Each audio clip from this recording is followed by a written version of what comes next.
Hi friends, welcome to relax recipes. இன்றைக்கி நம்ம பார்க்க போகிறது ஒரு குழம்பு வகை, பருப்புருண்டை குழம்பு எப்படி செய்யலாம் அப்படின்னு இன்றைக்கி பார்க்கலாம். முதல்ல அதுக்கு தேவையான பொருட்களை பார்த்துடலாம். நான் இதுக்கு ஒரு 100 கிராம் கடலைப்பருப்பும் 50 கிராம் துவரம்பருப்பும் எடுத்துருக்கிறேன். அதாவது ஒன்றுக்கு பாதி அளவு, ஒரு பங்கு கடலைப்பருப்பு, அரை பங்கு துவரம்பருப்பு எடுத்து 3 மணி நேரம் ஊற வச்சு கொஞ்சம் கூட தண்ணி இல்லாமல் வடித்து எடுத்துக்கணும். இது மிக்சியில் கொஞ்சம் குறப்பாக அரைச்சிக்கோங்க. அதுக்கு ஒரு வெங்காயமும் கொஞ்சம் கருவேப்பிலையும் கட் பண்ணி வச்சுருக்கேன். அப்புறம் குழம்புக்கு தனியாக கட் பண்ணி வச்சுருக்கிறேன். அதுக்கு ஒரு வெங்காயம், 2 தக்காளி பொடியாக கட் பண்ணி வச்சுக்கோங்க. கொஞ்சம் மல்லி இலை, கருவேப்பிலை, அப்புறம் ஒரு 2 துண்டு தேங்காய் அரைச்சி வச்சுக்கலாம். கொஞ்சம் புளி, ஒரு பாதி எலுமிச்சம்பழம் அளவுக்கு புளி கரைச்சி வச்சுக்கோங்க. மிளகாய்த்தூள், உப்பு, ஒரு 3 டீஸ்பூன் மல்லித்தூள் எடுத்து வச்சுருக்கேன். அப்போ தாளிக்கிறதுக்கு கடுகு, ஜீரகம். முதல்ல நம்ம குழம்புக்கு தாளிச்சிடலாம்.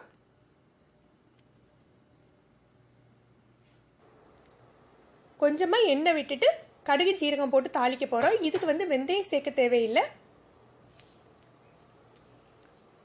கடுகு ஜீரகம் பொரிஞ்சாக்கில் நம்ம வெங்காயத்தை சேர்த்துடலாம்.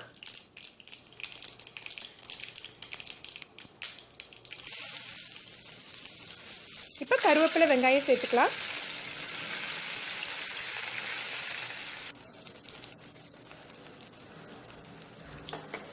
வெங்காயத்தை லேசாக வதக்கிக்கோங்க. வெங்காயம் கொஞ்சம் வதங்கின பின்னால் நம்ம தக்காளி சேர்த்துக்கலாம்.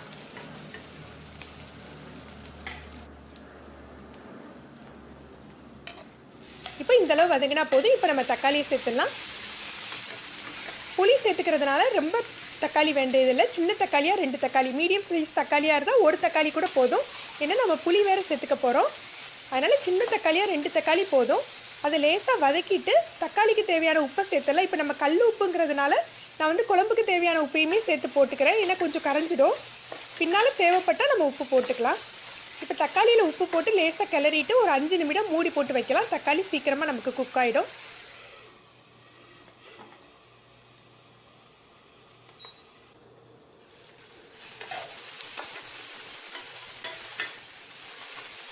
இப்போ பாருங்கள், தக்காளி நல்லா குக் ஆகிடுச்சு. இந்தளவு குக்கானா போதும் நமக்கு. இப்போ நம்ம மிளகாய்த்தூள், மல்லித்தூள் சேர்த்துடலாம்.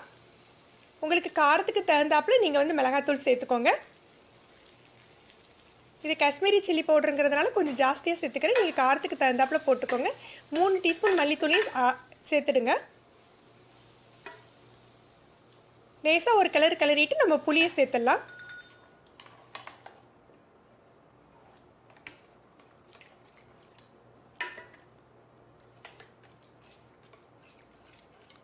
இப்போ இதுக்கு தண்ணி சேர்த்து கொதிக்க வைக்கணும். பொதுவாக உருண்டை குழம்பு 2 வகையாக செய்வாங்க. ஒரு குழம்பு என்னென்னா நம்ம உருண்டைகளை பிடிச்சி ஒரு இட்லி பாத்திரத்தில் வச்சு வேக வச்சு குழம்புல போடுறது.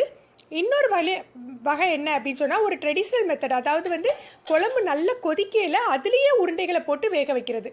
நம்ம இப்போ 2வது வகையை தான் பார்க்க போகிறோம். அந்த ட்ரெடிஷ்னல் மெத்தட் தான் ஃபாலோ பண்ண போகிறோம். குழம்பு நல்லா கொதிக்க வச்சு அதில் உருண்டைகளை போட்டு டேரெக்டாக வேக வைக்க போகிறோம். ஸோ தண்ணி நிறைய, ஒரு 3 கப்பாவது தண்ணி சேர்த்துக்கோங்க. இப்போ நமக்கு வடை மாவில் நம்ம வெங்காயம், கருவேப்பிலை சேர்த்துடலாம். கொஞ்சம் கூட தண்ணி இல்லாமல் குறப்பாக அரைச்சிக்கணும். நீங்கள் தண்ணி இருந்தது அப்படின்னு சொன்னீங்கன்னா உங்களுக்கு குழம்புல போடையில் உடஞ்சிடும்.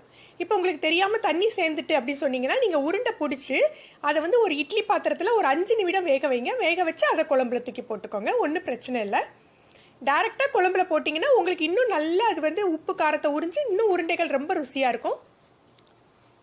இப்போ அந்த மாவில் வெங்காயம், கருவேப்பிலை, தேவையான அளவு உப்பு போட்டு நல்லா பிசைஞ்சு எடுத்துக்கோங்க. உருண்டைகள் போட்டு வெந்த பின்னால் குழம்பு நல்ல கட்டியாயிடும். அதனால தான் நம்ம அதிக அளவு தண்ணி வச்சு கொதிக்க வச்சுருக்கோம். இப்போ குழம்பு கொதிக்கிற நேரத்துலேயே நம்ம உருண்டைகள்லாம் பிடிச்சிடலாம். அதனால் முதல்ல எப்போதுமே குழம்புக்கு தாளிச்சுட்டு நம்ம மற்ற வேலைகளை செய்ய ஆரம்பிக்கலாம். இப்போ குழம்பு நல்லா கொதிச்சிருச்சு பாருங்கள், எப்படி கொதிக்குது. இந்த ஸ்டேஜில் நம்ம தேங்காவை சேர்த்துடலாம். ஒரு சின்ன துண்டு, 2 துண்டு தேங்காய் போதும். இதுக்கு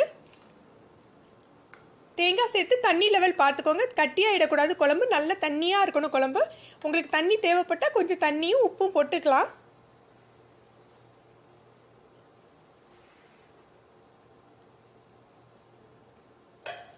உப்பு காரம் செக் பண்ணிவிட்டு இன்னும் ஒரு 2 நிமிடம் கொதிக்க விடுங்க. அது கொதிக்கிறதுக்குள்ளே நம்ம உருண்டைகளை பிடிச்சி வச்சிடலாம்.